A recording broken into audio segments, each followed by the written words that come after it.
Yeah. I forget what they're called now, but they used to be Yes, like is it helicopters. sycamore seeds? Sycamore. I don't know where Yeah, that's just yeah. Yeah, yeah. It's that moment as a child, you were completely in the now. Your brain wasn't firing or thinking of anything else. You were literally watching that gentle spin come down. And as adults, we need to get back to that. We need to watch the sycamore leaves. We need to watch the clouds, the fire, and it's just been about aware. That's what switches the brain off. So you come into the now, and that allows you to heal. It allows the brain to relax, it allows your emotions to relax, and it allows you to physically relax. So everybody thinks that meditation is just the physical muscles going. It's not. You've got those other three, your emotions and your thoughts. And as you said earlier on, that you had those thoughts coming in, perfectly normal. And I say, just give them to your monkey. He'll give them back to you. Yeah. You've opened my mind so much. You've made me understand. This podcast isn't to be used to act as a substitute for mental health counselling, and I am not a therapist in any way, shape or form. I'm just here giving you ways in which I dealt with my mental health. Welcome everybody to Still Worth the Journey podcast. We're back again this week. Thanks everybody for joining me. And thanks for all the new subscribers that we've got coming in.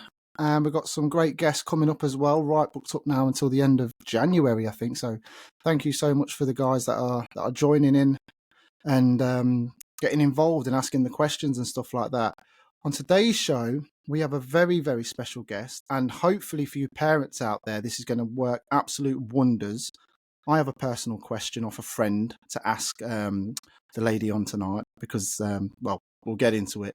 So this is Tee, and she's from Rainbow Breathing, which I believe is meditation for kids and for children, which is absolutely wonderful because I've never heard of this. This is brand new, and reading a brief on yourself, this is something that you've created with that creative mind of yourself and what you've gone through. So, Tee, welcome to the show. Hi, nice to meet you. And yourself. So, how's it been? It's been a bit of a journey, but as your note said today, every step that you journey on is a step to the future. So keep smiling while you're going through it. Yeah, if I could swear, I would say that happens and how you deal with it. You can swear. I can swear. Shit happens. It's how you deal with it. Everybody out there has a story. Everybody, all 8 billion people. And I think when you've gone through such a journey and come out at the other end, to then actually take that journey, and it empowers you to then go ahead and help other people. And if you can do that right at the beginning, then that's perfect. So we've helped a lot of adults since I've come out the journey, and now we're looking at helping children to actually give them the tools before they're needed. It's amazing. Yeah.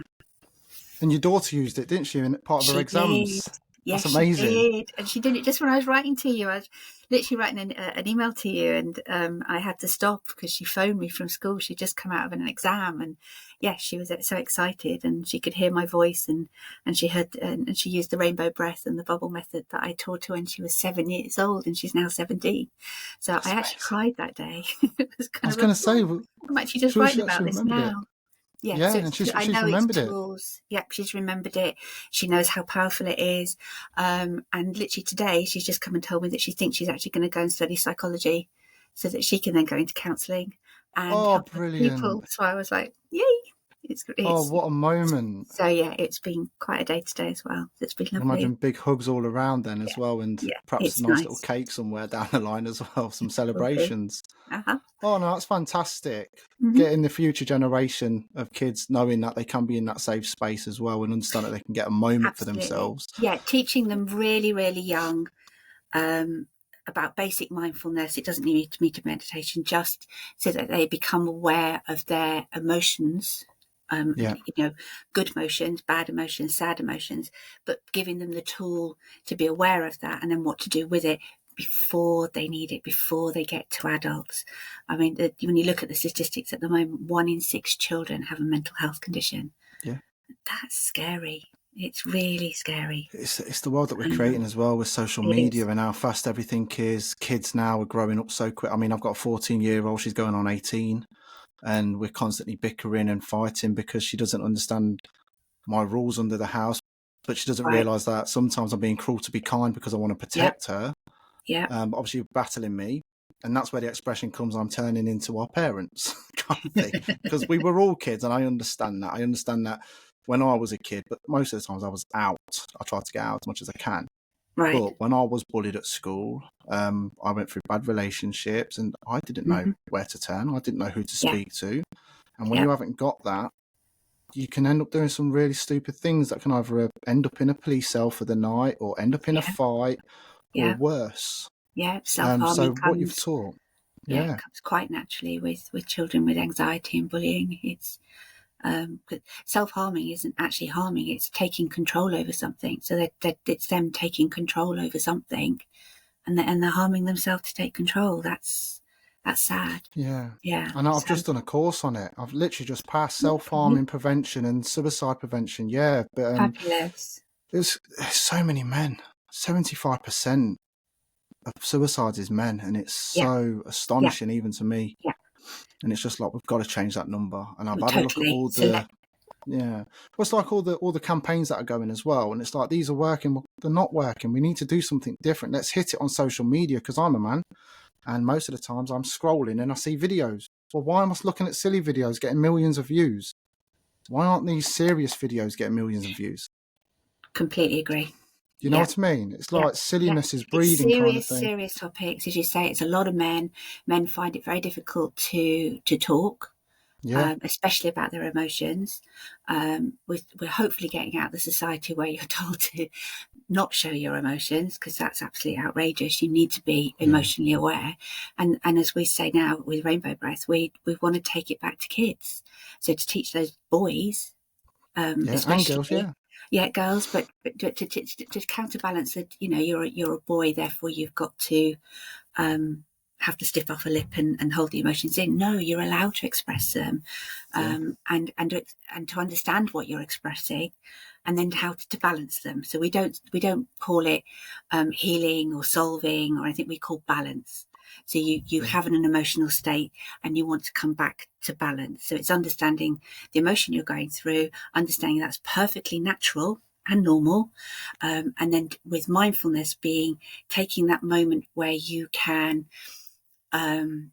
understand and look around you and what's going on around you on the outside, what's going on you on the inside, and just take a moment to be mindful about it.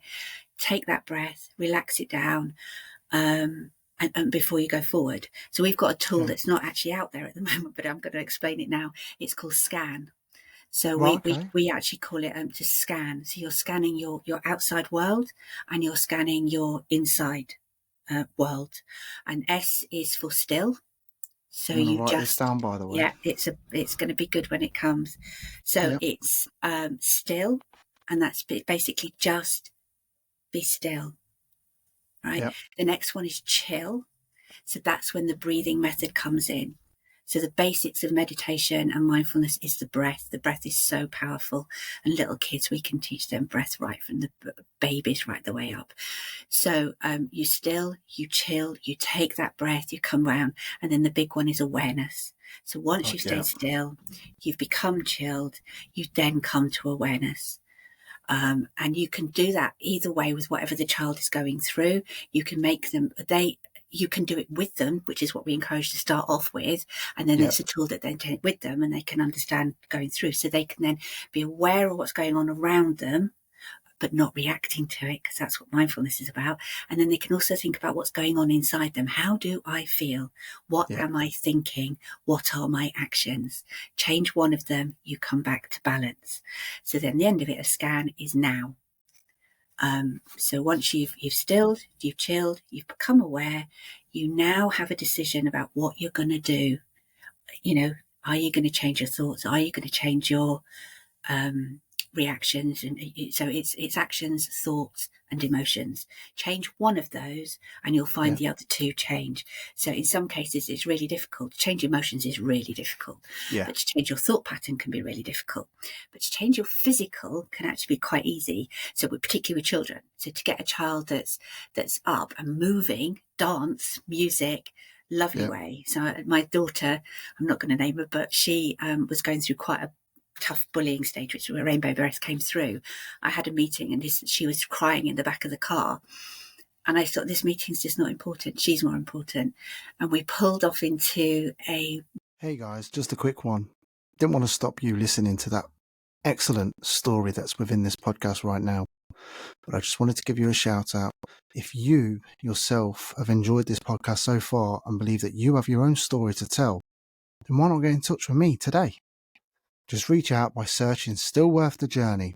We're on Facebook, Instagram, YouTube, Spotify, and any other platform. If you've got a story to tell, share yours with me today. Let's get right back into this week's episode. woodland, our little lane in the woods. There was no one else there. And I asked her to pick a number, and she looked at me really confused. She's sobbing, and she picked a number. I pressed it with CDs in those times in the car.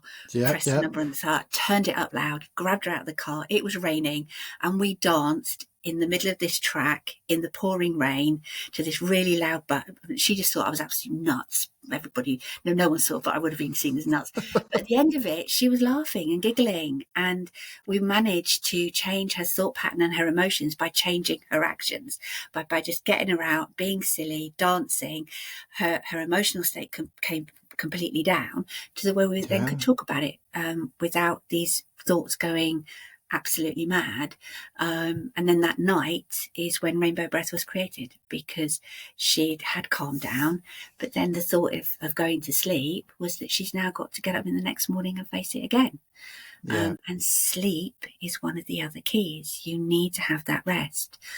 So if you are being bullied, you have got anxiety, you have got dark thoughts about anything else, being able to sleep is what refreshes your brain and allows you to have that energy to go forward for the next day. So Rainbow Breath is a very, very simple meditation where you bring in an energy or a light, or however you want to phrase it, comes in, but it comes in colours for children. So it comes in the red, the orange, the yellow, and we move it up the body, a little bit like the chakra system, but it also fits with the rainbow. So you're going with reds, and we visualize. So we don't just sort of say, think of red. We pick things that a child knows is red. So red Wellington like boots, red apples. Something. Yeah. So when they're thinking, they're not just thinking red, they can add to it. They can add. My daughter did. She would think of things that she could think were red. So again, we're changing her thought pattern, and she's now visualizing those nice, because they tend to pick nice things that are red, nice things that are orange, yellow, green, blue. We actually use the traditional indigo and then violet. They are difficult to find. Like the Roy G. Biv. The Roy G. Indigo Biv, was fun. But yes, we've managed to do it. And then the idea is that they create all these all this energy around them in the puzzle, all this energy around them, like a big bubble, we kind of describe it like a mist, so they can imagine it swirling all around them, coming up to a rainbow, coming over the top of their head, and then cocooning them in what we would call a bubble. So they feel all safe and snug in this imaginary bubble, which allows them to go to sleep. And that is what she uses still today. So she will bubble herself still today. Whenever she gets to a point of a little bit of anxiety, she will start breathing and start imagining the colours and going through and bringing it all down. So that's the actual meditation that comes with Rainbow Breath. But Scan is the tool that you can use anywhere, any child, any adult, any human being, creed, colour, it doesn't matter. Any human being, when they're in a position where they can feel a little bit anxious, and you can feel it building, you can feel your tummy starting to go, it's not butterflies, you get to the point. We want to try and get it before it gets to the point where your breathing's going. I was speaking to someone yesterday about anxiety, and their 12-year-old daughter, she was actually vomiting with it, which is sad. Oh my God. So she was in a big spiral in a classroom, so it's going to get even worse. She can see it, feel it in her tummy, the breaths are coming, and then she vomits in front of all her classmates. I was going to say, and kids ain't the nicest of people when they see stuff like that in a class, are they? They'll just mock and make fun. Yeah, she's just going to be on this downward spiral. So we want to try and give her that tool, so that when she feels it in her tummy, she's got something she can do in her head. She doesn't, she doesn't have to do it out loud. No one needs to know that they're saying. And that's the beauty of meditation. You can do this anywhere. in order for her to then control her breathing. Which will bring all her anxiety down.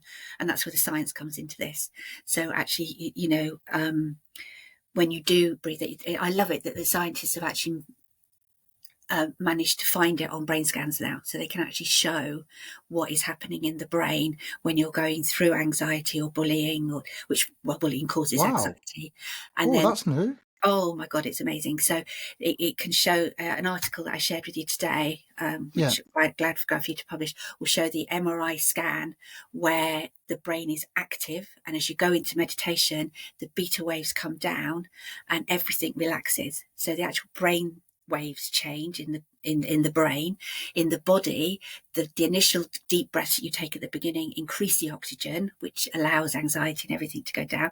Eventually your heart rate will go down and less oxygen will be needed. So you've got that ability just by your breath to bring everything down, which is a big lesson I learned with my story. But they've also shown that it changes the amygdala, which is a part of the brain that is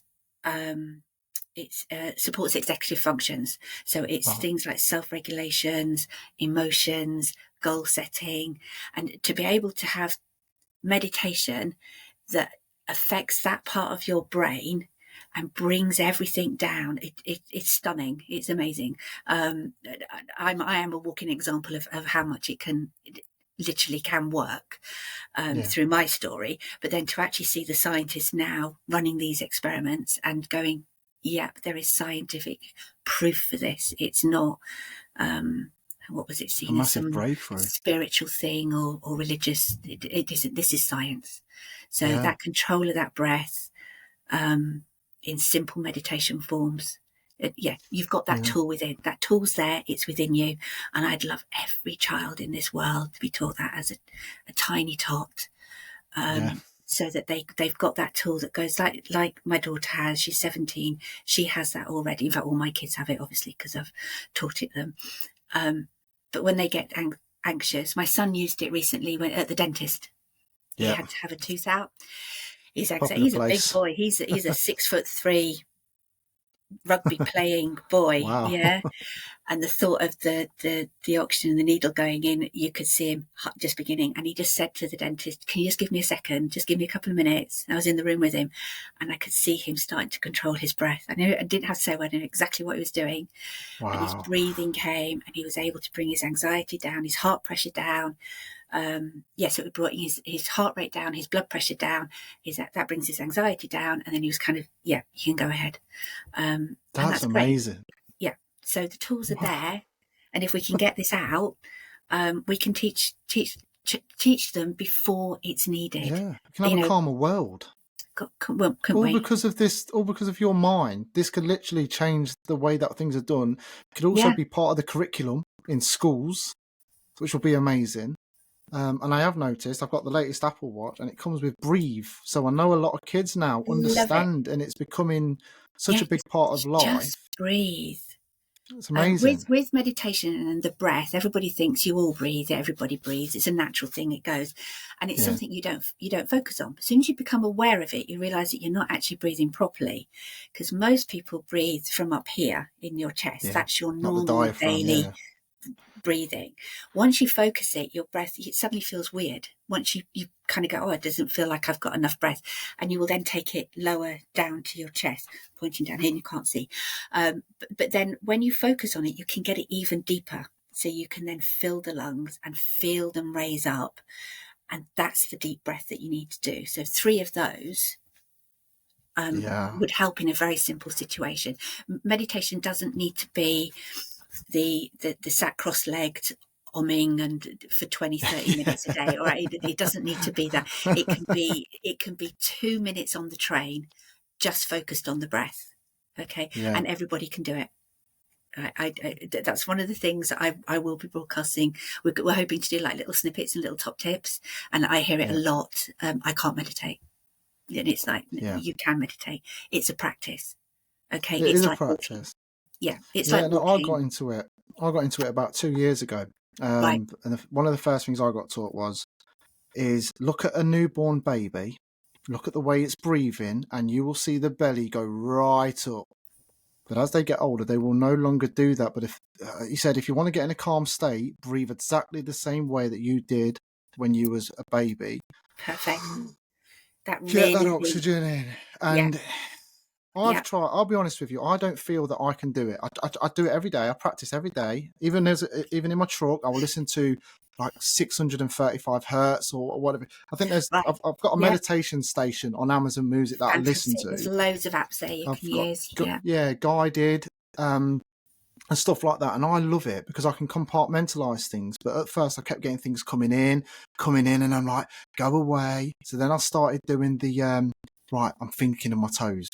I'm just concentrating on my toes. I'm laying right, down, and then yeah. my ankles, and then I'm moving up to my shins and my calves, and then before it gets to my temple, I'm literally. It's Yeah, don't amazing. do that when you're driving. No, I don't do that Do when that one in your bed. Yeah. So we those thoughts that come up are yeah, absolutely natural. Every single person will go through that stage. I did, and I've been practicing now 10, 12 years. I've kind of yeah, lost count, and I still practice daily. And there's those thoughts, we would call them with the children, and again, this will work with adults. Again, a lot of adults go, oh yeah, that works. We call it monkey mind. is So that what it's it like, is? yeah, monkey mind. So it's a little, Monkey so even in the books that we've got, we actually have the children with little monkeys yeah, on their head. So our illustrations will have their monkey on their shoulder and on their head. like a naughty And little it's like monkey. that chitter chatter. You're Yeah. trying to be quiet, and then suddenly chitter chatter comes in, and it's just that monkey. So what we would teach there is to say, when that thought comes in, just give it to your monkey. Imagine your monkey's there. Give it to your Oh, monkey, because your monkey will hold that and give it back to you when you need it. yeah, The adult, if you want the noise, that's your subconscious mind. So your yeah, subconscious mind is coming in, going, you didn't buy the milk. You haven't paid that bill. yeah, We need to go out and do X, Y, Z, because that's what it's there for. Your conscious mind is, when you've relaxed, it's there to remind you of all those yeah, things that you should be trying to remember. That's perfectly natural. So every time those thoughts come in, you just go back to your focus, as you say, your toes.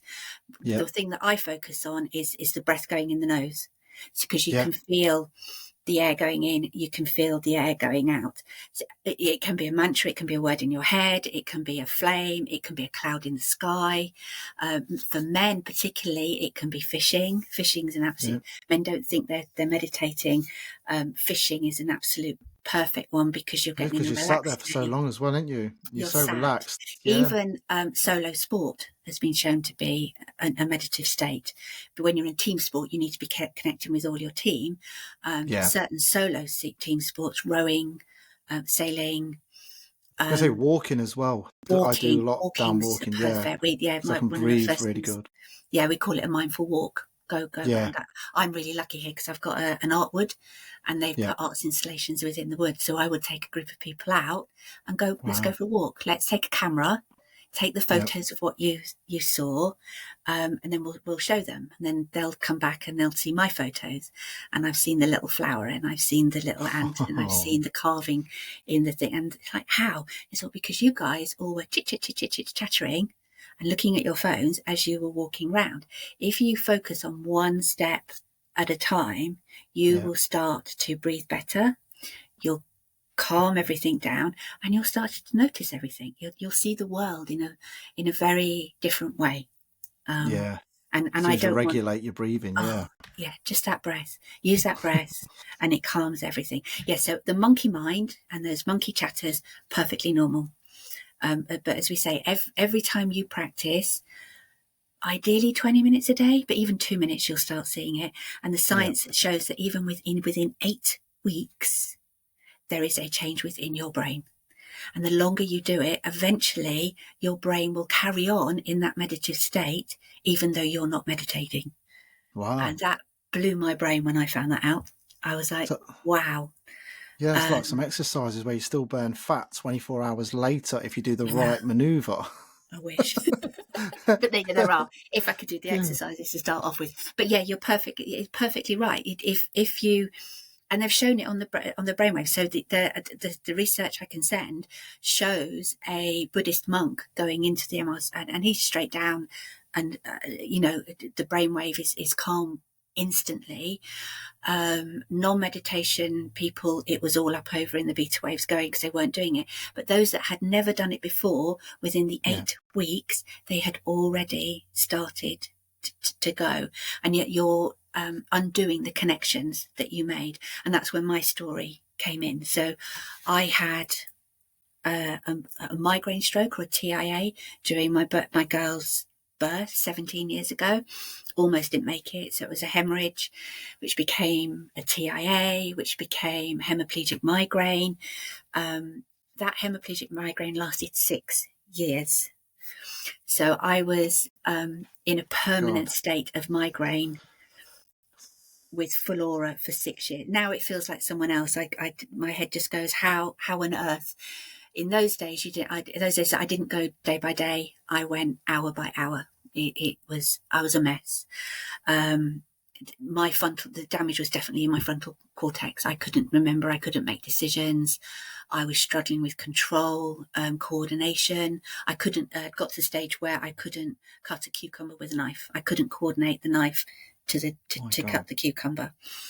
And it was a very, very long story, and it is out there as well, because I'm not afraid of telling it. I want people to learn and help, particularly in those days when they thought it was just migraine. I've actually now been diagnosed with Ehlers-Danlos syndrome, which has a lot of connective tissue disorders with it. But one of the best advices I ever got, if probably the best advice I ever got from one doctor, was to learn to meditate and play poker. My poker's not that good, but my meditation's absolutely brilliant. And the reason he said that to me is told me, quite frankly, I had damaged a gate in my brain. We now think that it wasn't a blood clot that went through, but it was a lack of blood. With the Ehlers-Danlos, that would make sense. I'd lost a lot of blood. I was sat upright. I wouldn't have been able to pump the blood round. So it was probably a lack of blood that went through. So one of the gates damaged. And in basic terms, what happens is the messages from the brain jump from gate to gate, neuron to neuron. And this gate was damaged. I still imagine this kind of wonky farmer's gate hanging off a hinge in my head somewhere, and it just doesn't know where to swing and close. So what the brain does is just sends the messages to loads of places in the body and just hopes that it's got it right. So I lost a lot of bodily functions. I lost REM sleep. I was numb on my left side. I couldn't see properly. I had visual snow. I was a mess, absolute mess. And then I started to meditate. So I followed this doctor's advice. It was hard at the beginning, absolutely horrendous. I probably did 1 minute, 2 minutes a day. But like he kept saying, is that what you do for today for 1 minute, you do tomorrow for 1.5 minutes. And what you do for 1.5 minutes, you do for 2. Don't jump in at 20. When you've got chronic illness, particularly, and we see it now with fibromyalgia, chronic migraine, anybody who's in deep pain, body pain, and anxiety, because you get the mental health with it, just to sit still for that amount of time sometimes can be really, really painful. You can't do it. But over the year, I did, and I had the big thoughts like you did. I had the little, I haven't done. I was lucky in one way, I suppose, because the brain damage I had didn't give me that big long list of things that I had to do, but some really big stuff. So when you've gone through the meditation of the little stuff, you can suddenly find a big thing come up. Yeah. Right. And that can be trauma from childhood. It can be the loss of a loved one. And I'm talking big stuff. And you then need to balance that. And that's an emotional balance, which is hard. At that point, if it's too hard, seek help. The counsellors will talk you through that. But that might be a memory that's sitting there and you're trying to box it, and it needs to come out of that box. It needs to be balanced. And then you'll go back through the meditation state again. And that's what I did. So what happened is that over time, the wonky gate closed and my brain worked out how to reroute, which is what the doctor said would happen. The brain's an amazing, absolute amazing organ that we don't know enough about. But it has the ability to heal over time. So mine physically closed one down and rerouted. I'm not 100%. I still get migraines now and again. I'm still numb on the left side occasionally. If I get too much to do, so stress, I will start going numb. But I've learned, I learned to say no. Simple thing, hard thing to do. And also scan. And then scan came in. So Yeah. scan came after all that. So I was probably doing that naturally without even knowing subconsciously, it. Subconsciously going through it. When I started to go to courses on meditation, I realized, particularly mindfulness, I was already doing a lot of it because I'd gone through that stroke. I suddenly appreciated the scent of a rose, the blueness of the sky. When you get to that stage where you realize you could have gone, and you're slowly coming back. I mean, I couldn't walk up the stairs. I couldn't change the bed. It's hard to say. I really was a mess. And there wasn't a turning point where I suddenly felt better. It was tiny and slowly. So this practice is slowly and tiny. But when I look back now, I kind of go, wow, I've come so far from those days. I can now make cake sculptures that I made in my teens, and I'm using surgical knives to do that. 17 years ago, I couldn't use a simple knife to cut a cucumber. I couldn't choose. One day I knew we wanted bread. Couldn't do a full shop. I only did 1 or 2 aisles, and I was stood there. There's so much bread. I had no idea what bread. I just knew we needed bread, and I didn't have the ability to make the decision which one. And it was my 4-year-old son who came up to me, took my hand, and he said, "Just Mummy," and he took the bread. We always had the same one off the shelf, and we walked out. So I've got lots of stories and lots of memories of how bad it was, and stuff that hurts. I do it without crying, but I don't remember my daughter's first words. I don't remember the things that you should remember as a mother. I went into hospital expecting to come out as a mum of twins. I came out as a mum of twins, but only half of me came out. So it can be done. You can through so much though to get where you are now. I wouldn't wish my journey on anyone. No, I don't think I would. No, I wouldn't. Such a brave woman, a strong woman as well, and vulnerable to come on here and speak your truth and that. And like I said, I have seen the stories. Well, it's out there as well for people to see, and I love that because it would help so many other people. Migraine Talk was one of the very first things I set up because I struggled to find answers to a medication. So in the very first few years, I couldn't talk, I couldn't get words together, I couldn't. So I was struggling to communicate with the doctors because I wasn't using medical terms. I was saying things are fuzzy, things don't feel right, I feel floaty. But those terms should work. Those terms should work because that is what we are. I understand those words. I had the same problem when I was being diagnosed with my depression and stuff like that. And I was on a waiting list for 6 to 9 months. So I was doing self-medication by looking up online, learning about gratification, learning about journaling, learning for what I could do with meditation and that lot. And then I saw that there's a load of meditation apps out there and they all want like £100 off you. It's like they're profiting off my illness. It's like, this is crazy. No, everything on mine on Rainbow Breath Kids is free. I know, and I was going to big you up on that. I absolutely can't believe that you guys have done that. Yeah, that is so powerful to all the parents out there. All the meditations are up for free, all the activities, all the guidance is all free. That we are looking at writing some books, and what we will be doing with those, if we can't get sponsorship, is just covering the cost of publication and distribution. I've been to hell and back, and I don't want anyone to go through that. But then I can see, like yourself, that just the anxiety and the depression and those tools, to be walking and going, I've managed to reroute my brain, and to get back. I know the power of this, and it just takes practice.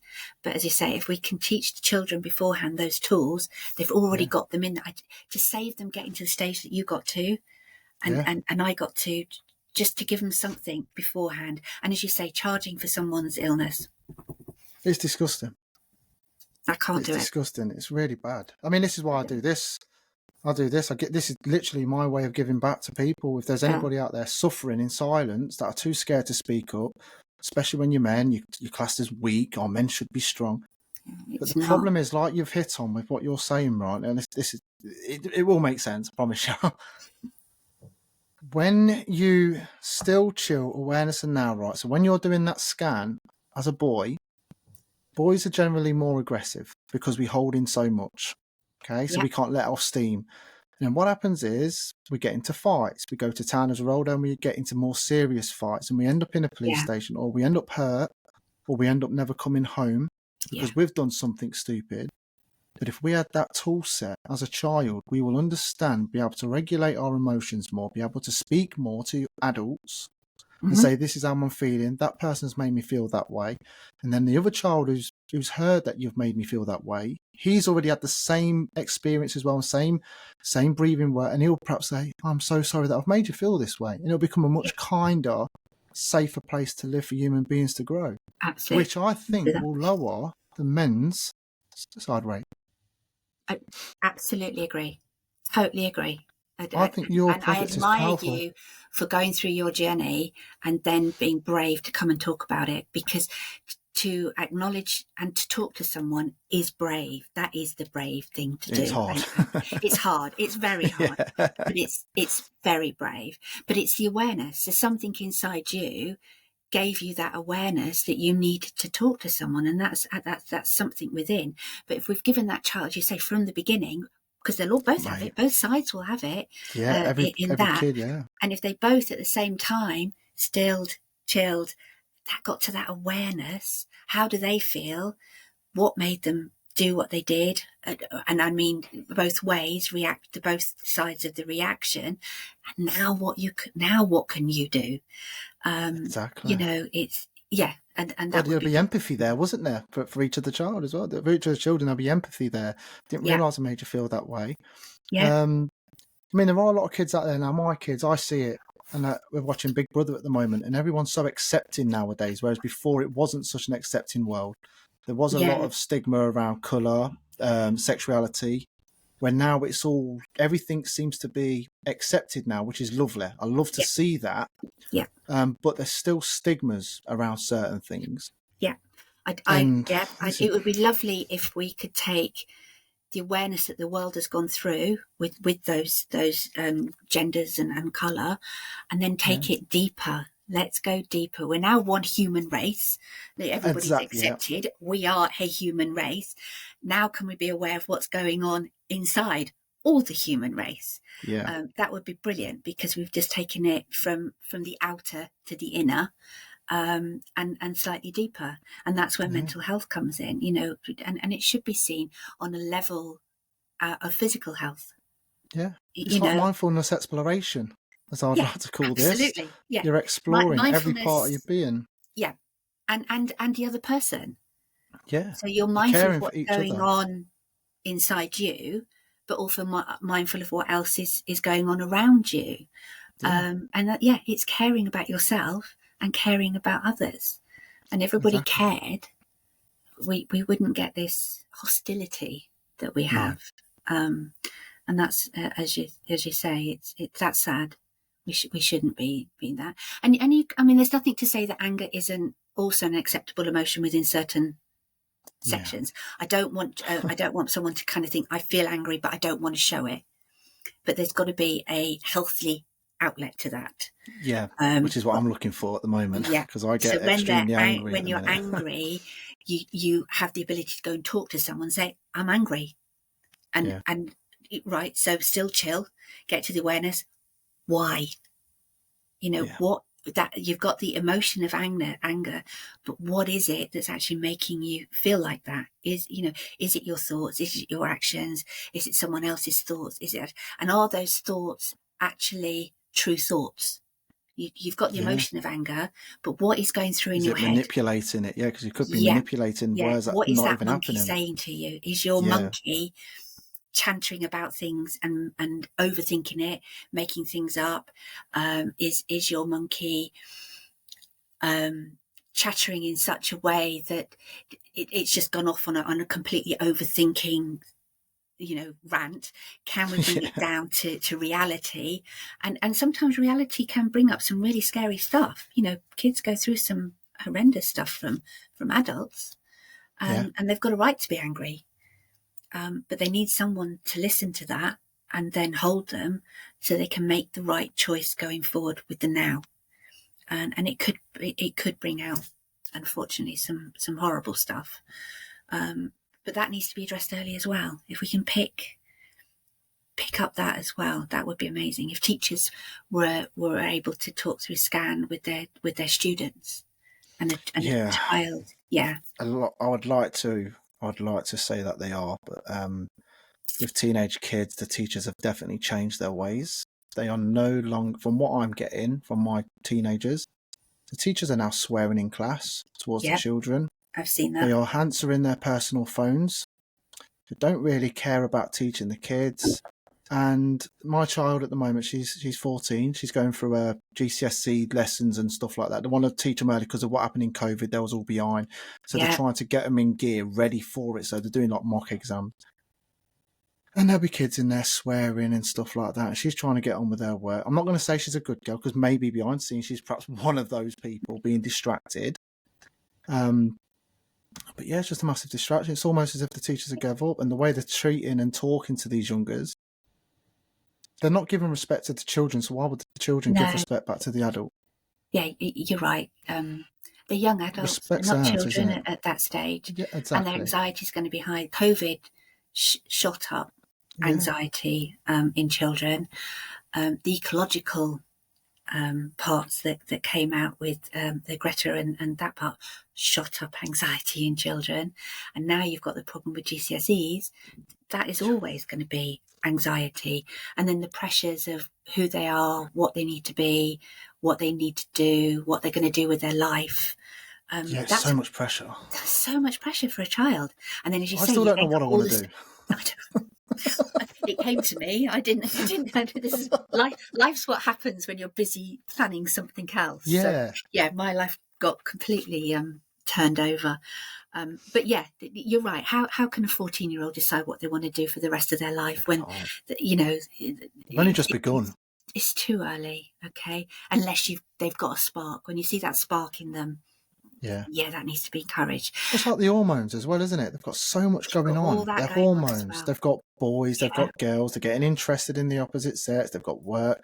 The teachers are now disrespecting them, shall we say. Social media, things are being said. It's no longer just said, in the school, like when we was at school kind of thing. It was like you heard it that one day. Now the whole world can hear what's been said, kind of thing. So that puts a lot of pressure. Like bullying, that doesn't stop in the playground anymore. That carries on with cyberbullying 24/7. If it on wants WhatsApp to. groups and stuff, isn't it? You're forced into groups. They just add your number, and it's like, stop adding me, will you? Yeah, I've gone through it with my daughter, and it's heartbreaking to see. It's heartbreaking. It is heartbreaking. And as you say, social media. There's so many things out there that are not real. Particularly with your daughter, the aspirations that she's got to look and sound and feel and whatever, like something that's been photoshopped and not real, is really hard. And how do they know what is real and what isn't real? So, like you said right at the beginning, why isn't the important stuff getting the big views? Why is it the silly stuff that's getting the views? It is. It's all the silly stuff. Yeah. Look at the role models at the moment. Now, OnlyFans. What is that about? You've got stuff like that. That is literally showing my daughter, that's what you want to do with your life. You don't want to get an education and have that respect about you and dignity. Yeah. Or you've got lads on there working on tools, and they're playing silly tricks on each other, but those tricks can get each other hurt. I understand we all like comedy. I like dark comedy. I like Ricky Gervais and stuff like that. I used to like Bernard Manning, who was a bit racist, but I found it comedic because I don't take offence in stuff like that. I find just laugh. It's part of the comedy. Beautiful tool. Well, I've learnt over the years that you can never offend anybody. Only people will take offence. True. Right? And I've always said truth hurts. So when you take offence, it's because you know deep down inside that there's an ounce of truth to what's just been said, and it's brought the thing that you're protecting and hiding is just now been outed. And it's been shown to the world, and that's what causes the hurt. Mm-hmm. So if someone was to say to me, for instance, or if someone was to say to you, you didn't really go through all that, you wouldn't be hurt because you know you have been through that. Now, if someone was to say something bad that perhaps that will hurt you, and that's what I mean by that. So I don't think you can actually give offence I think you can only take offence if you know deep down it's true what's just been I said. think if you've gone through what we've gone through, you and I will probably have balanced quite a lot of emotions. We've gone through the emotions, the wheel, and found balance with them. So you're right. It's very hard to get me upset. It's very hard to get me to cry and because I just think there's nothing you can do because There's nothing. Yeah. nothing compared to what I've been through already, and I've already got that tools. I've got And you've the already tools beat there. your own self up as well, like same way as I have. There's nobody that can upset me as much as me. So my new saying at the minute this week, it's so weird because I don't feel depressed anymore. This podcast has helped me tremendously. Brilliant. I feel really good. I'm starting CBT next week for my stress and my anger. Okay. Because I've acknowledged it. I thought, hold up, I'm losing my temper a bit too quick here. There's something not right. Okay. I need to nip it in the bud. And someone always told me, if you're an alcoholic, you won't get better until you admit that you're the alcoholic. Because then you've acknowledged that and it needs to be dealt with. Yeah, it's the awareness. Yeah. So I was made aware because I realised, oh, bloody hell, I don't normally react like that. Okay. So I've been in touch with my doctor, my mental health doctor, and I says, look, they wanted to put me back on tablets, but I'm like, I don't really want to go on tablets. I'm managing at the moment. I've got my coping strategies that I'm doing. Yep. I know what I'm doing. I've got my meditation in the morning. As soon as I get in the car, it's on. It's soothing sounds. It gets me ready for the day. Yep. I'm now trying to curb my anger. So if a car cuts me up or whatever, if I see someone texting on the car and they've got babies in the car seat, instead of me shouting and screaming, I'm thinking, basically my new word is I'm not going to let you and your feelings change my feelings about me. Perfect. I'm going to stay happy. So if you shout at me in my face, that's a reflection of you, not me. Absolutely. So I'm going to just carry on smiling. Right. Yep. Yeah, that's what I've been doing all this week, and it's been so good. Love it. So I had a guy cut me up today, and it was so good because I didn't react. Let it go. I just thought, you know what? No worries, mate. I just slowed down. Yeah. Just let it go. You can't manage your thing. I can. You can. Yeah, you can manage your emotions. You can manage your breathing, and you can and manage your reactions. So as we said before, you've got 3 things you're in control of. Only 3 things, and breath maybe 4th. But that is your emotions, your physical actions, and your I'm going to start that again. Your emotions, your physical actions, and your thoughts. So change one of those and it reacts. So you've done that great. You've changed your physical thoughts, which has changed your physical actions, which is probably going to make you feel a lot better because it's had a knock-on effect to your emotions. I feel happy, to be fair, because I feel like brilliant. So for every single person that upsets me, for everyone that I don't react to, it's like a small win, and I'm like, yes. Last time I would have shouted at him and perhaps been profanity and all of that because I'm driving, but now it's just like I actually. This will sound weird, but I actually blew a kiss to a bloke driving because he cut me up, gave me the old sign. Love it. And I went, love you, mate. Bye. Yeah. Smile. Yeah. I'm in my own little bubble. And smiles are contagious. If you go around looking at people that are grumpy, they've not irritated you like that, but smile at them. The chances are they're going to smile back. Yeah, and you've just changed their actions on a little tiny bit. But that's what you've done is perfect. You've made a conscious awareness of something that's not quite right, and it's upsetting you, and it's causing angst, which you don't need. So change your action, which you've done. You change your thoughts to the action. You've changed the action, and look at that. You're emotionally different. It's brilliant, absolutely brilliant. And that's part of mindfulness. They teach mindfulness in the NHS for anger management, particularly in car rage, as you're saying. It's used within the NHS. Tell you what, and there it is. It just come naturally to me, just thinking about things. But I do it in the streets. If I see somebody, and I'll just say, "You all right, mate? How you doing? Oh, I like your top." Yeah. Look, you see them. They walk by and they look at you, and then they look back and they're like, "Cheers, mate." Yeah, straight away. My daughter does that, and she brought that to me. It wasn't a thing that I created. She said, "I've decided that I'm going to pay one person a compliment every single day." Yeah. And she will go out and she will just say, "I like your shoes. I like your hair. That's you've got a really nice smile." And it can be anybody. girl, Yeah. boy, old. She But says it she makes you loves feel doing it good as with. well. Yeah, she feels good with it about it, Yeah. but she loves doing it with elderly people on the bus because they just look so sad and lonely. And she'll kind of just mention, your hair looks nice today, and she just says you can just see this like Oh, little smile coming, and they just kind of puff up a little bit more, and their energy well, comes take in. them back as well, because kids of Yeah, today can be quite rude, as we know. And to hear a young child like that say, well, not young, a young adult, shall we say, 17, yeah, to say that, they're going to be, who brought you up? Who raised you? You are a proper young lady there. And right, that gives respect to you, but it also makes her feel absolutely, great. I yeah, mean, we had it the other day. My son, I didn't know this, by the way. I put on my Facebook a couple of months back, there was a homeless guy outside a co-op. yeah, And I just went to the pharmacy to go and grab I think it was an inhaler for my daughter. And I didn't acknowledge him. And I made sure I didn't look down at him. I didn't make eye contact. Now, a lot of people might think, oh, you're ignorant, sod. But I thought, no, because in my head, I know what I'm doing. I don't need to look at him. I'm going in for milk and I'm getting a meal deal. And I walked out and I was just about to walk by him. And I looked down and I went, I did see you, mate. I went, there you go, there's a meal. Straight up, right? And I didn't do it for likes or anything like yeah, that or any kind of. yeah, I did it for him because if I was in that situation, I'd like to hope that there's a human being out there that might do the same. yeah. And it turns out that guy, I never knew this. I went to pick my missus up from work, and this same guy was sat outside, and my 11-year-old son had also done it to him 3 weeks before. Lovely. My son had actually given him the same. So that made me happy because I thought, It's good. Yeah, that's what we want. I've done that with my children all along. We've bought food, and as little ones, I've even asked them, watching them safe from a safe distance. You take it up because you need to appreciate that what you've got as well. What you've got, but also these people have got a story. If you're homeless, you've got a serious story somewhere along the line. You was once someone's baby, someone's son, someone's daughter. I think like that. And honestly, I do. It's like when I hear people badmouth, I've said it on the podcast before, when people badmouth prostitution, I'm like, do you realise what that woman's had to go through to put herself into that situation? You think she's done that willingly? No. To go with all those gross men or whatever? Yeah. She must be going through back. She might be addicted because of her boyfriend's put her on hard drugs and she wants to fund that. I said, it's horrific. I said, give them respect because it's hard to do.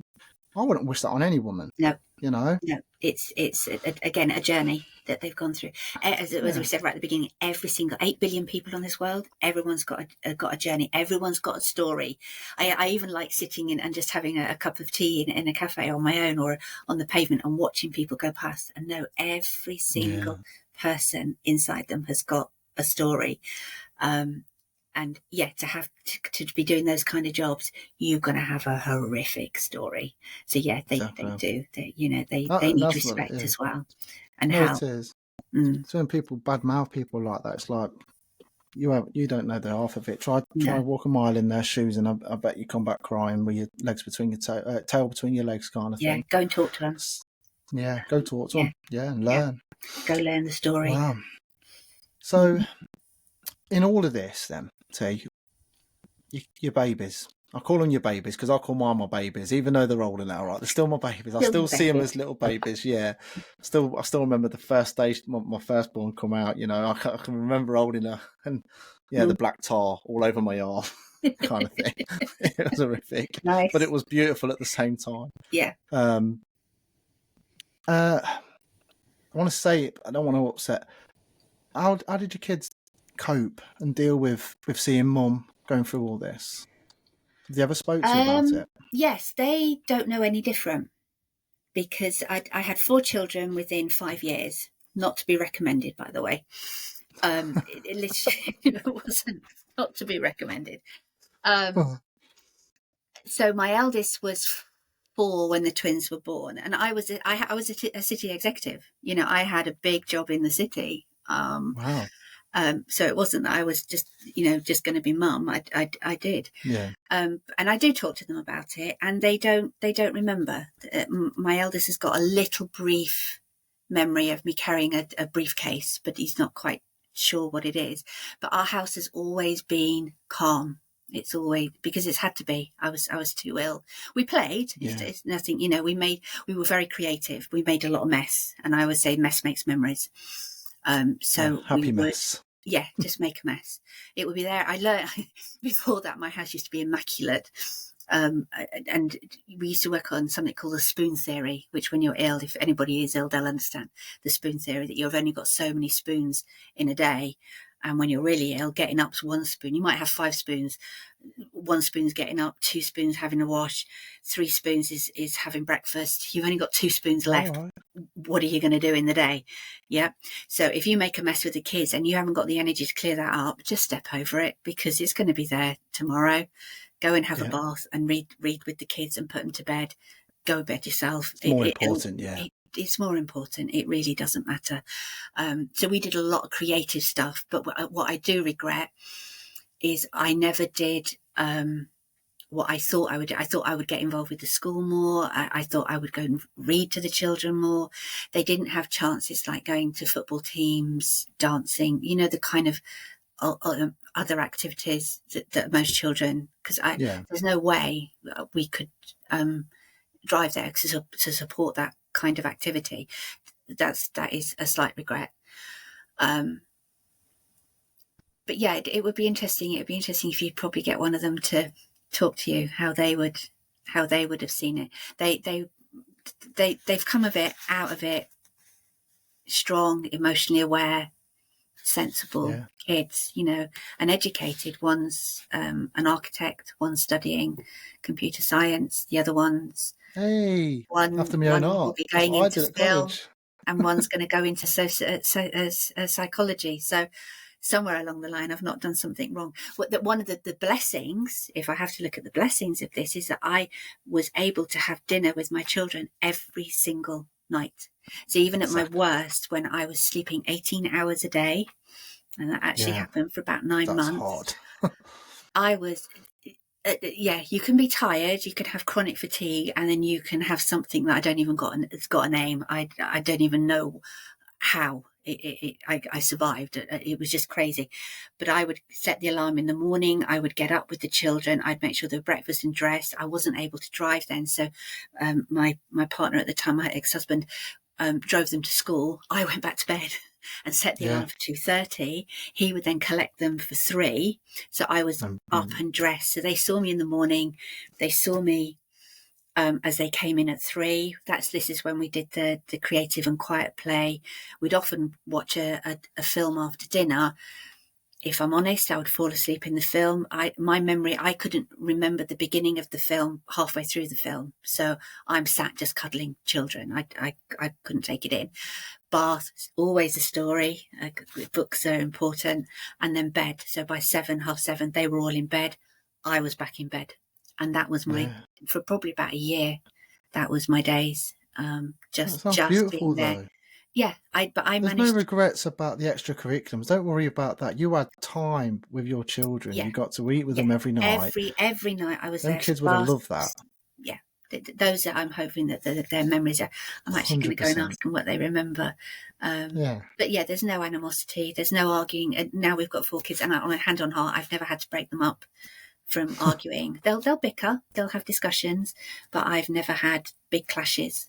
My 3, they love to shout and scream. My 3 do. Yeah, because they're so close as well. My 3 are within 3 months of me and my missus getting together. She was pregnant, so yeah. And then we had the next one, and then the next one. So yeah, we got 3, but I'm stopping there. It's too many now. Yeah, so well, I was aiming for 3, but I wanted a little girl. I wished too hard. I got 2, and I don't regret that at all. So yeah, twins was a bit of a shock. So you're similar to us then. Yeah, I had 2 girls first, and I really wanted a boy, so we tried again. But luckily, he wasn't a twin. No, he's a twin of me, obviously, but yeah, no. And I was quite relieved actually, because my partner's white with blonde hair. Right. So my children have all got olive skin, which made me a bit happy, because I was anxious about that. I was anxious about having kids. Okay. Yeah. But most of my life, I was and quite anxious because of their life going forward and the bullying and with the skin colour. If they come out with skin, I didn't want them to go through the same things that I went through. And I tell you what, I was so happy. You want to see them? They're gorgeous. They are like a olive tan colour with lightish hair, with green eyes, and they're absolutely gorgeous. I've got really beautiful kids. Like, a lot of people will compliment. I know people say you've got good-looking kids or whatever, or I've got good-looking kids. People say it because they're your own, but like, we have people out in the streets say it, and they're just like, they are so gorgeous. And I'm like, thank you. I wish their attitudes were. They are good around people, other people's house. They really do make us proud. But Yeah, inside the house, mate. Different story. It will be. But it's fun to watch. It's fun Yeah. to watch. I'm kind of hoping that society's become such a way that thing like skin colour is not. I mean, it is still there, and we've got to accept that it is. But I'm hoping that as we move forward, now that the awareness is out with the young children, as we go forward, that kind of thing, it just shouldn't. We're humans. No, I only had it as a kid, though, to be honest with you. Never had it since I've been an adult or growing up. I had it at school, and I've got my own way of coming back, which I always just say, don't be jealous because I've got nice skin. Yes. And every girl likes chocolate. So that's what I would say. Perfect answer. Yeah, it's just the way to answer it and to deflect all of that bad heat, so to speak. And I make fun. So before I walk in, if someone looks at me, I say, I did not steal anything, I promise you. And would have banter like that, and it really does ice break. Just breaks the ice for everybody. It's sad that we have to, or do you need to do things like that? But to address it with humour. Yeah. Again, you are taking that emotional state of everybody in the room and just bringing it down, especially yours. Yeah, exactly. It shouldn't be there. We shouldn't have to. But that is a lovely way to address it. It is. I mean, my mum, my mum's Irish. She's white Irish. No one would ever think it's my mum. You look at her and you're like, what? How's that happen? How's that happen? It does. My mum likes chocolate. I've got a close friend, and all her family are from Jamaica. Yeah, that's where mine are from. Yeah, and she's looks like she's from Scandinavia, and it's just genetically happened. It doesn't matter. Look at the eyes. I always tell people, look at the eyes. Look at the souls. What do my souls say? Yeah, you're strong. Strong soul, strong soul, supporting soul. But yeah, the eyes are the gateway to the soul. And if you've got someone, as you say, and not just the colour eyes, the pretty of the eyes, it's can they hold eye contact? Does it look a soft eye? Is it genuine? It's that kind of thing. You'll get a feel. Most people get feels. It's of what people are like. Yeah, you can sort of tell, can't you, who to approach, who's nice. I mean, I've got this weird thing where I don't know if it's me doing it subconsciously or what, but I can pick out somebody in the room that's suffering with mental health and speak to them. And then it works. And then we find out that they've got it. Like my friend at the moment at work, Darren. Right. I knew straight from the get-go. I thought, out of all of these in the room, I want to get to know him. And we've got to know him. We've both got the same daughter's name. Right. We've got so many commonality. Is that how you say that word? I'm not very good at speaking, by the way. I think, yeah. Commonality. So we relate to quite a lot of stuff, which has made us really close. And it was weird because I just pointed him out. Gut feel. Always trust that gut feel. It's, you meet people for a reason. I would say it's a reason, a season, or a lifetime. And you've got an amazing reason. If your gut feels picking someone out like that, what a gift to you. You're going to be supporting him and anybody else you meet like that. Like you've gone through. He supports me as well, to be fair. He's really good at supporting me because I don't big myself up quite a lot, especially with this podcast. I always think, am I doing this? Is it worth it? Is it helping anybody? And he says, honestly, Jermaine, you've got me speaking about mental health a hell of a lot more than what I used to. Yeah. He said, because I wasn't too privy about it. I didn't understand a lot of it. I know I've gone through my own bits and bobs. He says, but you've helped me now speak to you. He says, the word he says to me, he's obviously listening to this now when he hears it, when it comes out, because he listens to him. But he says, you've got a way with speaking to people, Jermaine, that can open them up and they can just chat to you as if they've known you forever. And he says, because you're authentic and all that, that kind of thing. And I just like, me, really? Kind of thing. Because I'm just like, I'm just Jermaine, man. I'm just the compliment. And that's what he says. He says the exact same thing. Yeah. And it's just like, it's almost because I've always been told all my life you're going to amount to nothing. You're never going to do anything. You won't accomplish anything. It's that. But you have. That. And I mean, it's what I said with Migraine Talk and now with Rainbow Breath. It's as long as you have helped one person, it's been worth it. Yeah. And I have prevented suicides, but those are different stories. And you're doing exactly the same thing. But by being courageous enough and brave enough to tell your truth, you then find how many other people out there have got exactly the same truth. And then you join, and then the word gets out, and then that adds power to it because then other people start talking, and that's how that's how it all happens, isn't it? It's fantastic. The more we're open, the more we can talk about these things, the more those that are going through it are not going to suffer in silence. No, and it's so shut down as well, isn't it? Like if you try and speak about any of this stuff online or with anybody, a lot of the time it's like, oh, quick, move away, move kind of thing. And it's like, don't tell me you've not sat on your toilet before with tissue on your eyes because you felt overwhelmed or really upset that your partner's just done XYZ to you. Mm-hmm. It does something to you, and I think if you can open up and express it, don't. And I always say, don't be afraid to cry. I mean, improve. I've cried many a tears in the shower. A good cry in the shower is acceptable. You know, that is a good cry in public, and a good cry with some of your best friends is therapy. I always say that tears wash the soul. Don't hold that in. And to teach, you know, particularly children, particularly boys, don't cry. Yes, they need to, you know, express that emotion. You've got to let it out, haven't you? You've got to. Don't bottle it. If we're teaching as babies to do that, then what are the men that we're bringing up? It's wrong. And then that's where I feel that men will then struggle to talk to somebody because they've been told all their life, you're not supposed to be crying and shy and whatever else you've gone through as a child. You're supposed to be, you know, strong and no. Actually, well, it's that word, isn't it? Talking to someone is being strong. That is strength. It really is. And talking to the right people, you know, someone that you're not going to get ridiculed by. It can't, that's got to stop as well. Yeah, that happens quite a lot. Yeah, ridicule is wrong. And ridicule is somebody's lack of understanding. It's their lack of intelligence. Yeah. And lack of emotional awareness. It's like when you get told, man up, it's like, excuse me, man up. No. Okay, so you know, I remember my grandma, my best friend, passing away with diabetes and kidney dialysis, lost both her legs, and I didn't cry at that funeral. And a lot of people, and I actually thought I was guilty myself inside, thinking, why didn't I cry? And I didn't cry. And I was the first one holding the coffin.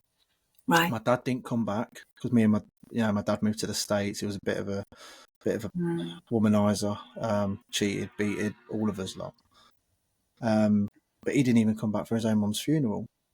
Wow. And I held my nan at the front, and I was really proud that day. And my mum looked at me. And normally when my mum looks at me and says something like, you're right, Jermaine, normally my bottom lip will start going, and I'll start feeling like overwhelming sense to cry kind of thing. But I held it together for my nan. Now 6 months later, uncontrollably, I could not stop crying, and the grief just come out, and my missus was trying to console me, and no one could. Right. No one could. And that was so bad. Like just when you can't stop it, but it's almost as if your body's like it needs it. It needs that release. Needs it. Yeah, absolutely agree. 6 months, between 4 and 6 months with somebody passing.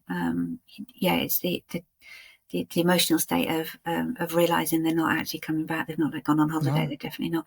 Let it out. To hold that in is not healthy. That's exactly what it was, you know, that remembering thing. I was coming down the road, I went to call my nan on my phone and she wasn't there, but the voicemail was still there, and I still hear the voicemail in my head. Jermaine, are you there? Are you there? I could still hear it, and it was that realisation, she's not here, she ain't going to answer the phone, she's not here. But crying, not a bad thing. Not a bad thing. Let that go. It needs to. Any as we were saying with any of this, any emotional state, and there are lots, they're all acceptable within certain. It's that balancing again. It's going back to scan whatever emotional state. It's when the emotion becomes overwhelming and unbearable. So an overwhelming anxiety or unbearable depressions, you know, you're looking at the past and you're looking at the future. So future is anxiety, depression, and that is normally the past, and to bring you into the now. So that's where scan would come in, and still, you know, to chill, and having that the biggest thing is having that awareness, and finding that balance, and that can take a couple of minutes, and probably with your grandmother, you know, and it would have taken weeks, if not months, to find that balance and to go through the grieving process, to eventually then come out and help others go through it as well. I was in a totally different mindset back then as well. Like literally, I had a newborn baby and stuff, and it was emotions everywhere, you know. But I wish I knew what I knew now.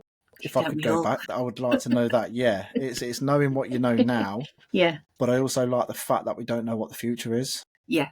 I Yeah. love the I thought of remember that. my nan saying that to me when I was little, and I just didn't understand it. It's like, what do you mean? You know, and then as you get older, you get wiser. You've lived, and yeah, to know what you know now. And also, there's a thing that the more you know, the more you realise you don't know. Yes. And that's quite powerful. Yeah, I mean, my journey on meditation, it was a doctor telling me to go and do it for my own health. I had no idea that years later I would be teaching this, or I'd be coming up with tools, you know, a brand new tool to help children and adults. I want it to start at children, but take it whenever you need it, and then writing books, or even parents fun. doing it together Parents. with their young child. They can both get into We're that not published state. yet, so we're at the stage of illustrating and tuning and going to editors and publishers, which is not easy. But in our test groups, that's a comment we got a lot, was that the parents got as much out of it as the child. It's bonding, isn't it? Yeah, and that was, yeah, it was humbling. It was humbling that the parents were coming, that they'd had a hard day, and just by reading it to child, they found that they were calming down. So the book Rainbow Breath, which we hope will be our first one, is that meditation, but we've written in rhyming, which is not easy. So it rhymes as it goes through. You could have asked me there, you see. I used to be an ex-MC and rapper. Yeah. I'm going to send it to you to check now. Years ago, but to get the meter of the rhyming was okay, but to get the meter of the rhyme going through has taken a little thinking. But that is the whole story of a little boy going to bed who's just full of anxiety, and he's taken along the rainbow breath, which is like I've illustrated it like a flow of mist going through the book, and all the things that we mention, you know, the red apples, the red rockets, the choo-choo train are in, so the children can find what they do, and it's the same meditation just in book form, and the idea is that the parents would read that to their children and calm down, and then they can then go and listen freely online to the same meditation, the same story, but in a meditation format, so that they can either stay with the child, or they can leave the child to then go and listen to this very safe meditation, which will hope to take them straight down so they go into safe sleep.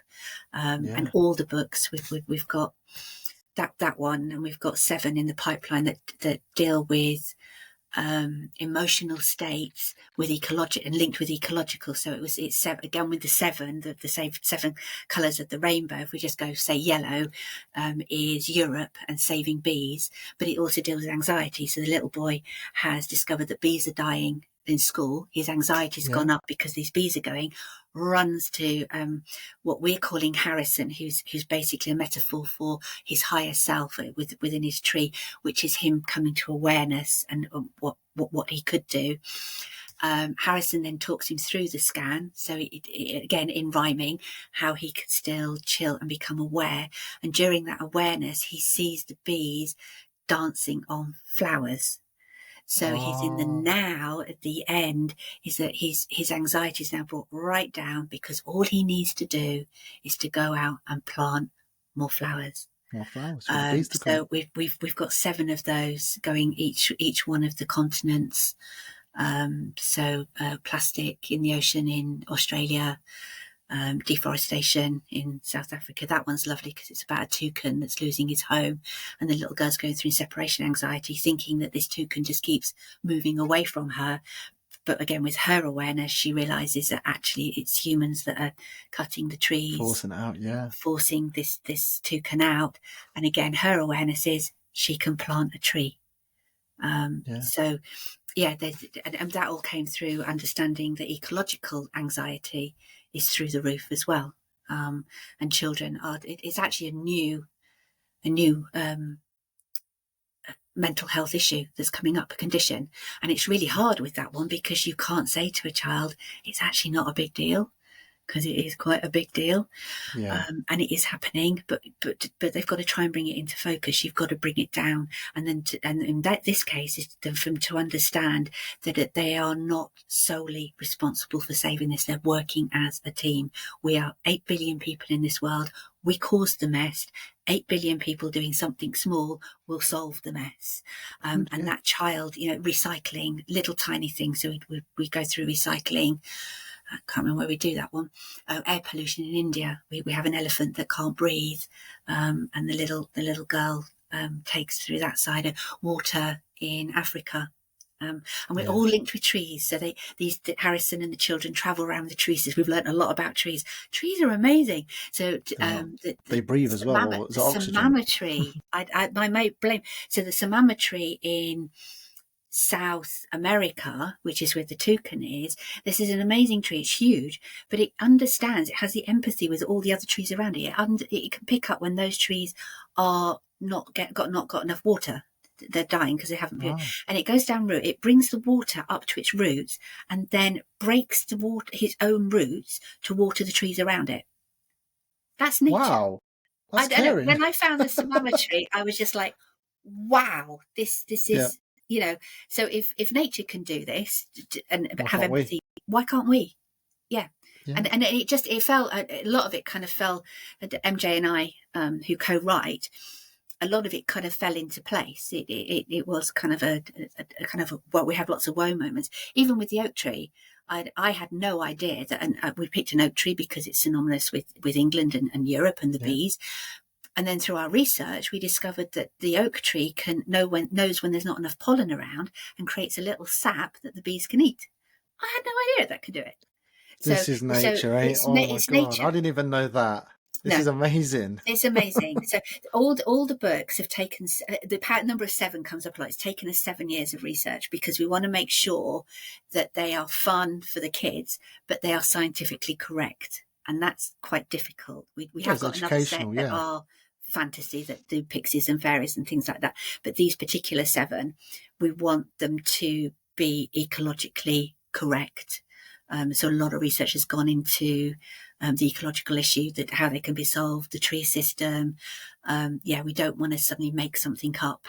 As you say, social media, what's true and what's false. We want to make sure that everything that is said within these is true. It's educational, therefore it could be in schools. I mean, you have to let me know when it comes out. I'd love to buy them. Trying to find agents and publishers at the moment to kind of take it and go ahead. But that is our idea, is to provide a set of books that deals with various emotional states. It's got to be done. It's got to be done. I mean, I grew up with Biff, Chip and Kipper with a magic key. So, no, once it comes out, let me know, because I would like to buy them and I'd like to give them away to some listeners, parents that I feel like these might benefit and whatnot. It's amazing stuff. Yeah, and I had no idea my journey was going to take me there. So proud of you for doing this. Thank you. Yeah, I mean, 17 years ago, I threw away my bucket list. I could, for a year, all I wanted to do was to get out of bed and have a bath on my own. Yeah. That was it. I'd given up everything. Every single wish, dream, bucket list, gone. I could get up and have a shower, but I was incapable of actually getting into the bath and getting out. Persistence, tenacity, as my friend Jane would say, and practice. I am living proof that it takes time, but with practice, meditation and mindfulness can help with serious health conditions. It's not mumbo jumbo.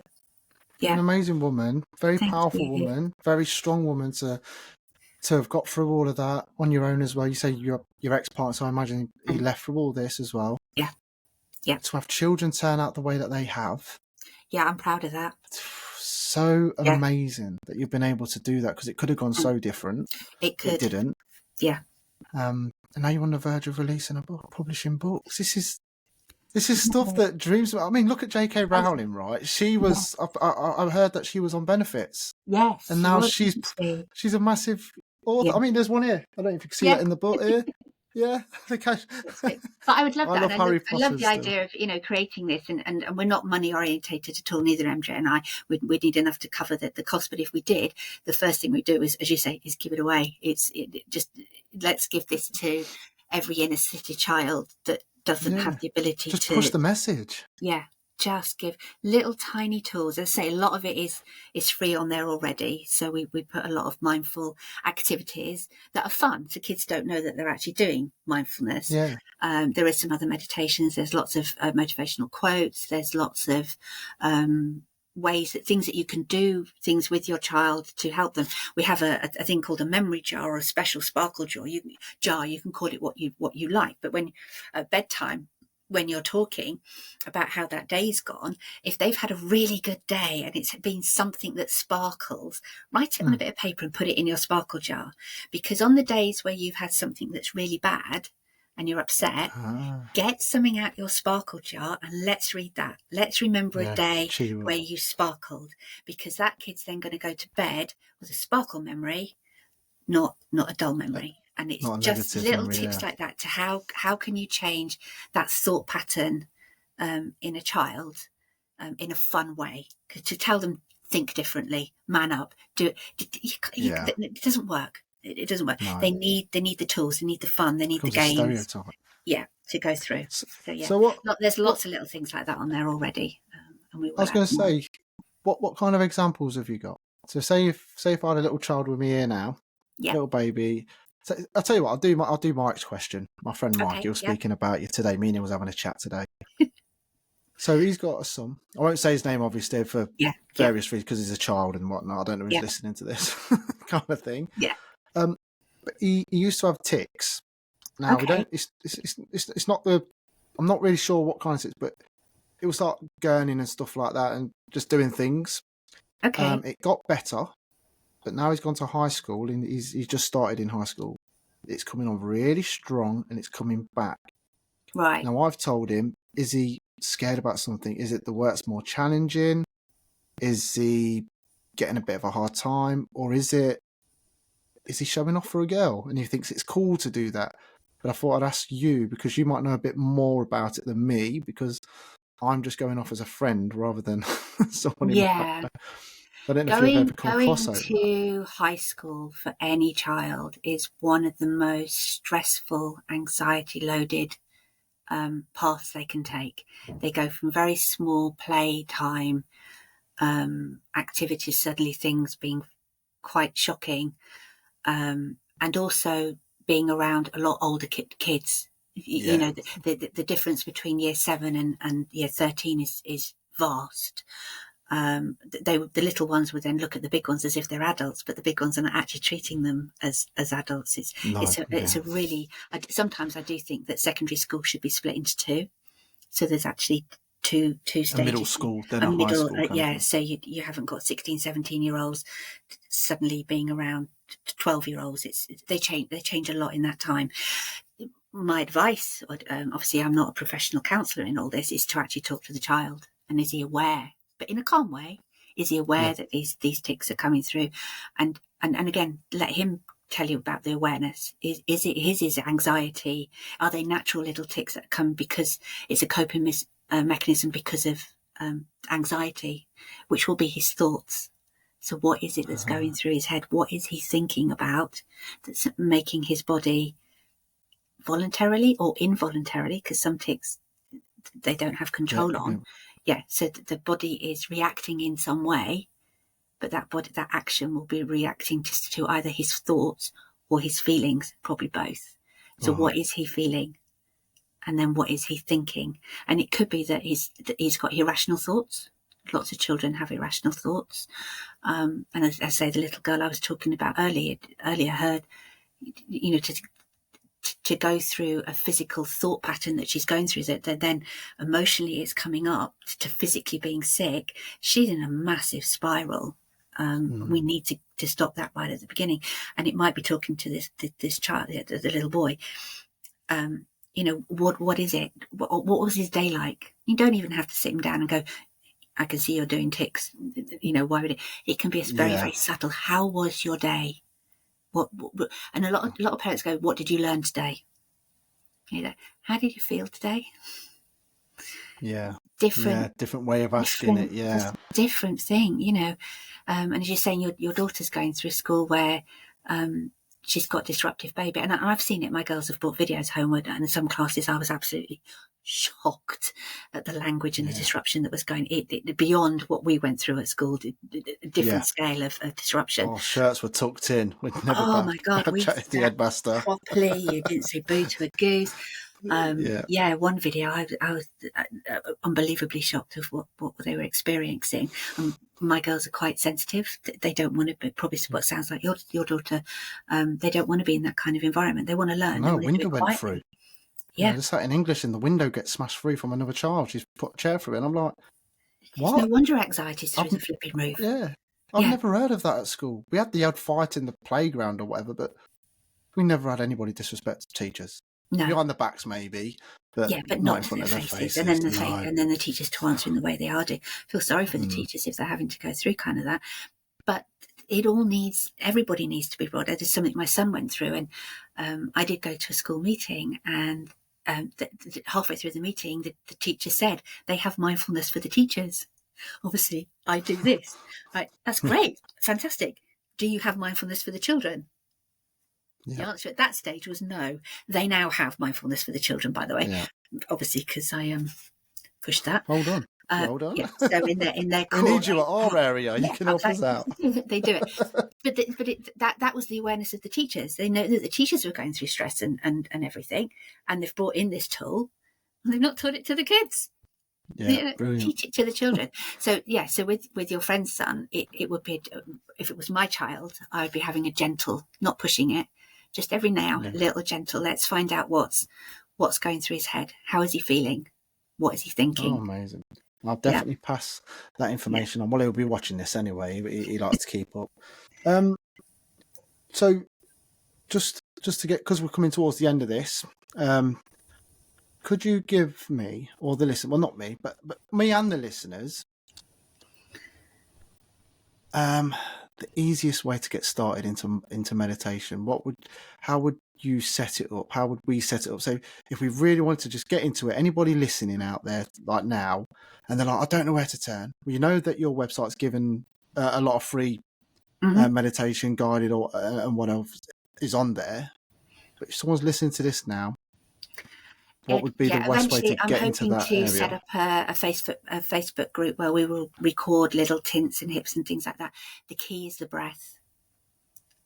Is the breath, and if you can just learn to breathe, and I don't mean properly be aware of where your breath's coming and going. That's the key. That's your very first step. Forget what's going on in your mind and what your monk is saying, but if you can just get that big oxygen breath into your body, that is oxygen that's scientifically going to your brain. It's going into your blood system. It's gonna start lowering your blood pressure, your heartbeat, the butterflies in your tummy, just by breathing. So that would be my very, very first step, is learn to breathe. The next step I would say is, like you said, go for a walk, go for a mindfulness, breathe, and just go for a walk. If you haven't got access to a beach or a wood, it can be done in a park. It can be done in a busy street. If that's all you've got, that'll take a little bit more awareness, but try and find somewhere that's a little bit quieter, and try and stop your thinking.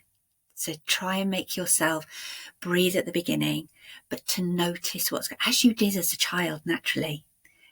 How the leaves are moving, how the waves are moving, how the grass looks, and then go through all your senses. So, what can you see? What can you hear? What can you smell? What can you touch? You might get, what can you taste? And that just brings the awareness of what's going on inside, and then noticing what's going on you on the outside. That is giving you your very, very first steps into mindfulness. And then obviously scan would come in from that stage, and then go online, take it from there. I'm not here just to talk about what you do. There are some lovely apps out there. YouTube is full of free guided meditations. Everybody. We're talking about yours today. Yeah, I know, but this is rainbow breath. Come on. Thank you. But don't. There are loads that, as you say, you can pay for. But there's all loads that are free, and the free ones are just as good as the ones that you pay for. And so there's enough out there for you to go through. Some people work and different. And the other thing to understand is that there are different types of meditation. So if one doesn't work for you, another type will. You've the two we've touched on today is what they would call focused attention and open monitoring meditation. So focused attention is what you said about you concentrate on your toes, or I would concentrate on my breath. You focus on a candle. Most people gazed at clouds when they were kids, or a fire, or a leaf blowing, and daydreamed. You'd call it daydreaming. It's just, that's meditation, daydreaming. Just being present. It's being present in that absolute now. That's one of the bits that I kind of go, when teachers tell a child because they're off daydreaming, let them for a little while and bring them back gently. Don't scold them, because they need that. It's that kind of balance. It starts knocking it out of them, doesn't it? And they stop doing that. Yeah. And then when you said that, go on. It's all right. I just remembered watching the helicopter leaves flying down as a kid. Yes. I forget what they're called now, but they used to be like helicopters. Sycamore. I don't know where that's Yeah, that it's that moment as a child, you were completely in the now. Your brain wasn't firing or thinking of anything else. You were literally watching that gentle spin come down. And as adults, we need to get back to that. We need to watch the sycamore leaves. We need to watch the clouds, the fire, and it's just being about aware. It's that's what switches the brain off. So you come into the now, and that allows you to heal. It allows the brain to relax. It allows your emotions to relax, and it allows you to physically relax. So everybody thinks that meditation is just the physical muscles going. It's not. You've got those other three: your emotions and your thoughts. And as you said earlier on, that you had those thoughts coming in, perfectly normal. And I say, just give them to your monkey. He'll give them back to you.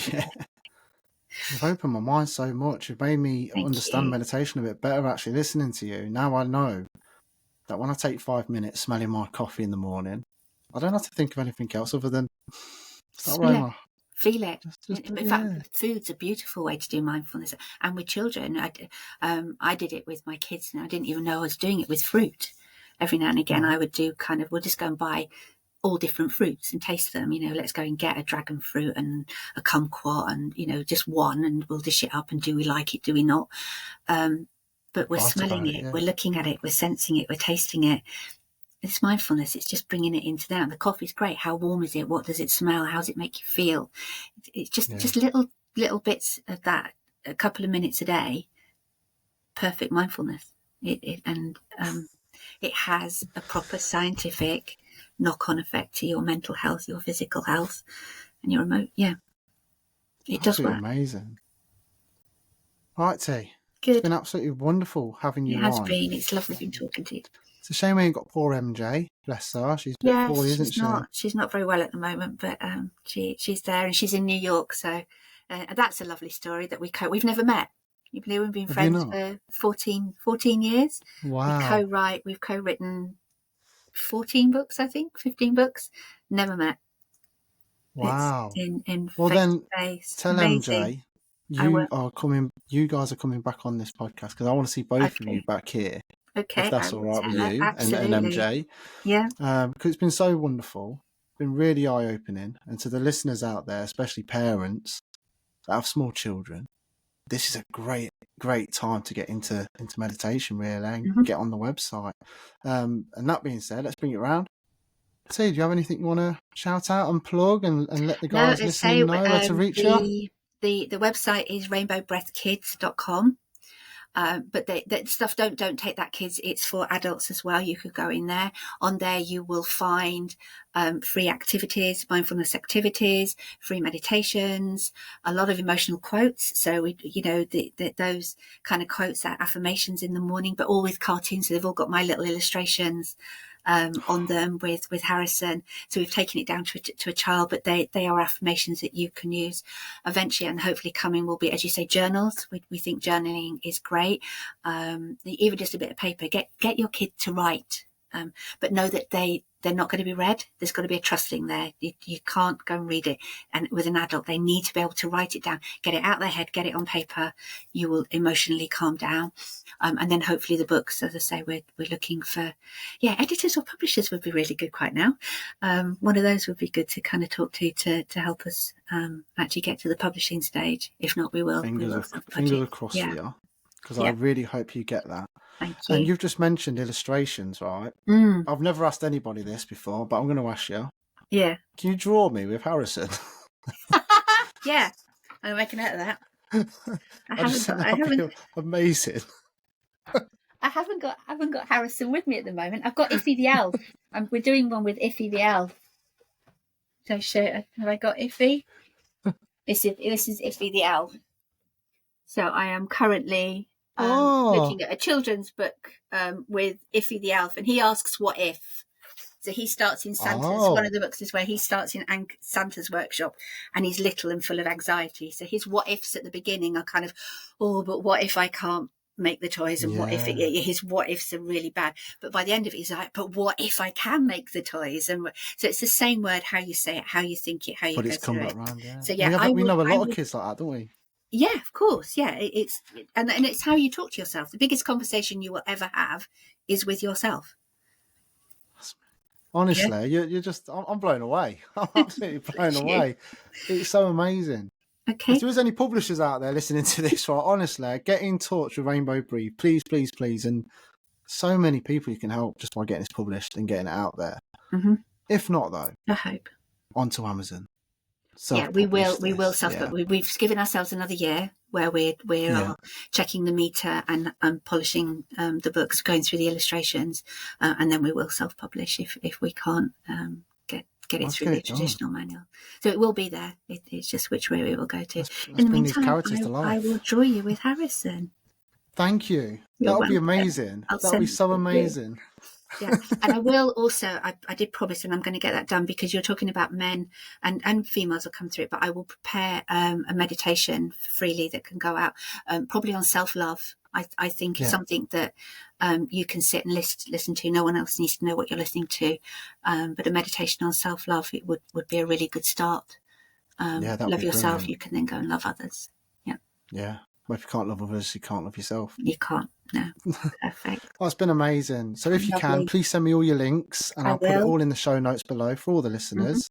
Mm-hmm. And yes, when this comes out, I will be tagging in quite a few publishers. I think we should all just start atting at the publishers. Anyone listening to this, please share this episode and at it at all the publishers that you know.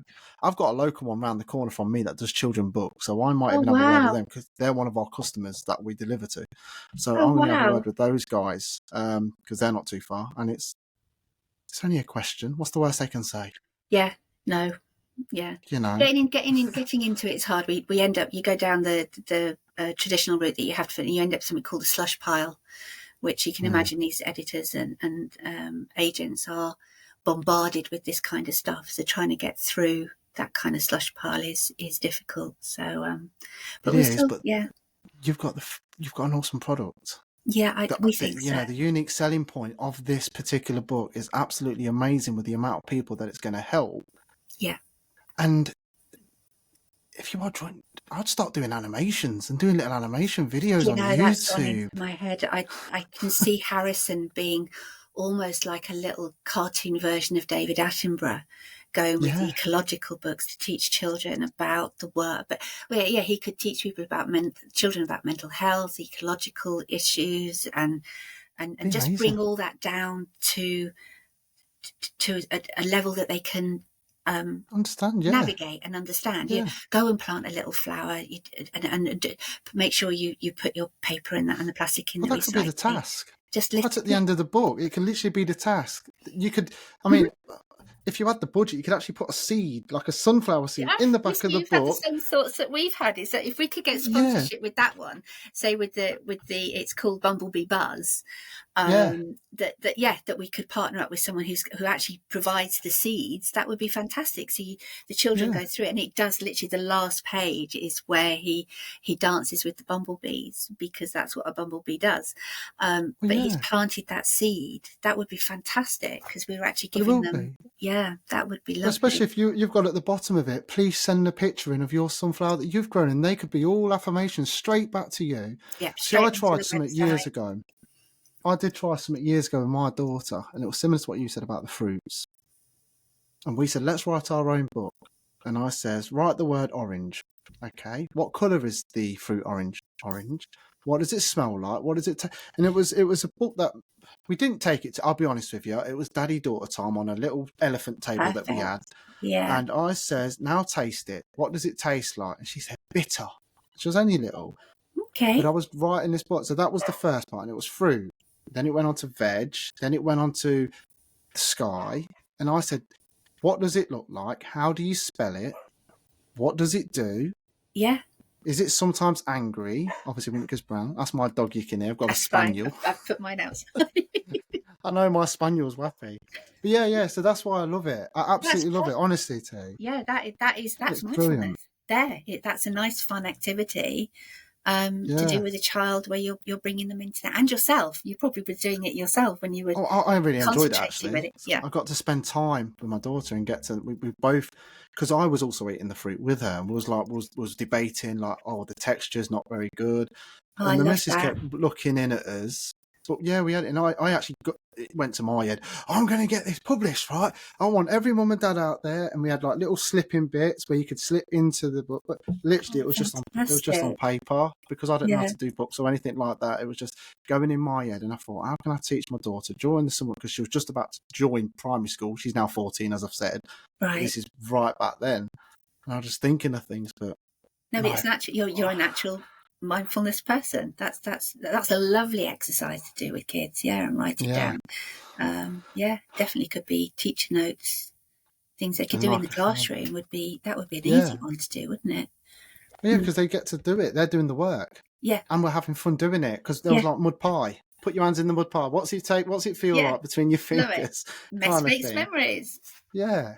And and I told you I'm good at spotting people, and you've come on this podcast, and we're connected. Yeah, we are. You know, and I think you're absolutely beautiful, and the beautiful idea that you've got, and I hope everybody get it. Honestly, get it sorted, because this needs to be out for all of our babies. Thank you. Right, Tee. Okay, been lovely. Absolutely wonderful. Beautiful. And you. Thank you. Ladies and gentlemen, thank you for joining us today on Still Worth the Journey. It's been an incredible journey of self-discovery, healing and growth, and I'm so grateful for your support. I want to express my sincere gratitude to each and every one of you who has tuned in. Whether you've been here with us since the beginning or just starting your journey with us, your commitment to understanding and improving your mental health is truly inspiring. And I hope that you found our discussions valuable. Remember, our podcast is available on all major podcast platforms, so you can revisit your favourite episode or catch up on ones you might have missed. You can also find us over at YouTube by searching Still Worth the Journey. And don't forget to hit the subscribe button and ring that notification bell to stay updated with our latest content. For those looking for even more engagement and resources, visit our Facebook page or the Instagram page by searching Still Worth the Journey. There you'll find additional content and links to support organisations that can help you on your mental health journey. If you did want to go a step further and support us, we now have a Patreon page. The link will be in the show notes. Once again, thank you for being a part of our community and for believing that the journey to better mental health is still worth the journey. We look forward to continuing this exploration with you. Take care, be kind to yourself, and remember you are never alone in this. Goodbye for now, and until next time, stay strong and keep moving forward.